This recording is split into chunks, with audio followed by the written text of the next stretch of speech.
Now at 6, a new report sounds the alarm at the proposed site for a Major League Soccer stadium. Unsafe levels of ground contamination at the Melreese Golf Club have Miami's mayor speaking out. So that is a huge concern. I certainly am not going to be playing golf there. Tonight, what's next for the Beckham Stadium site and soccer in South Florida?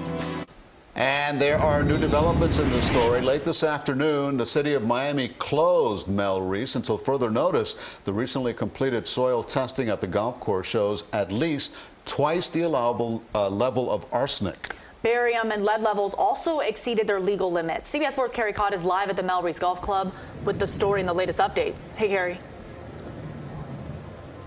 Hey there. A city spokesperson told me a short time ago that they decided to close the park until further notice so that an outside firm could take a look at this new environmental testing that was done, analyze the results, and determine what to make of them. The city told me that they don't think the park will need to be closed for more than just a few days. And at this point, they don't have any specific information that there's any public safety concerns, but they're really just doing this out of an abundance of caution. County environmental leaders tell me they've long been aware of the contamination issues here at the site. They said that they do believe that this is not a major issue at this point, but of course it is raising concerns about the future of soccer here. A new environmental study paid for by the Beckham soccer group at the Melreese golf course is exposing high levels of arsenic that exceed allowable levels in some spots, as well as other soil problems. Miami Mayor Francis Suarez addressed the issue Tuesday. Obviously, I'm extremely concerned that the levels of arsenic, for example, are 4.5 times greater, 450% greater than what is normally acceptable for a golf course. So that is a huge concern. The report indicates that in addition to elevated arsenic levels in certain locations, there are lead levels that exceed legal limits. Also, debris was found as shallow as half a foot from the surface. The debris included fragments of tile, metal, and glass mixed with fine-grained sands, which often exhibited a rusty color. Suarez said he's not planning to hit the links here anytime soon. I certainly am not going to be playing golf there. But environmental experts say they see little reason to worry. In terms of the utility of it today as a golf course, we think it's not a major concern. Lee Hefty is the director of the Division of Environmental Resources Management.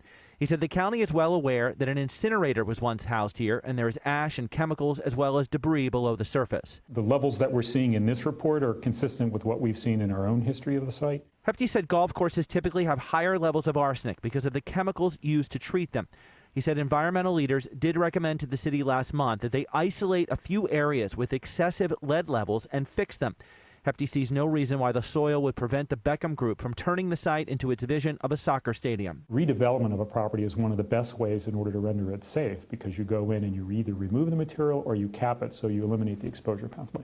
Mayor Suarez said the team has long been aware of these types of issues. There was always an understanding that there was going to be tens of millions of dollars of remediation necessary to prep the site. We received a statement from the team. It reads in part, as we continue to advance plans for the voter-approved Miami Freedom Park, we will be working with the city and Durham to implement a remediation plan that is thorough and provides residents and visitors a destination that is safe for all to enjoy. A team spokesperson told me they will not be deterred by this report. They say they're continuing to move forward. The city says the team has agreed to pay for an additional analysis of the site, as well as any remediation work that needs to be done. Live in Miami, Carrie Codd, CBS 4 News. Carrie, thank you for the update.